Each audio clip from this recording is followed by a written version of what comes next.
gas, then clutch. Diba mga ka-fixit? Kung mapapansin ninyo, very smooth yung transition ng power, no? Wala man lang tayong naramdamang panginginig ng ating makina. Kasi dun sa clutch before gas, mararamdaman ninyo medyo nanginginig yung ating makina, no? Pag nilalagay natin sa biting point. Well, kung ilalagay mo naman ng tama dun sa linya or dun sa certain level ng biting point, ayos lang naman, hindi masyado manginginig yung makina. Pero pag napasobra ka ng kaunti without pressing the gas, dun mararamdaman mo medyo nanginginig yung makina niya. But when we apply gas before clutch, mga ka-fixit, pinapataas natin yung width nung nung biting point na yon. At hindi ka basta-basta mamamatayan ng makina as long as you hold it there sa biting point habang umaarangkada ka.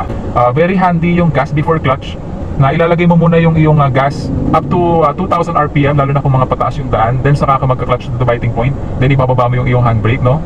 Yun talaga, smooth yung transition ng power, hindi ka makakaramdam ng panginginig ng iyong makina, at makaka-accelerate ka ng maayos dun sa paakit na kalsada. Okay, very handy yun mga ka-fixit.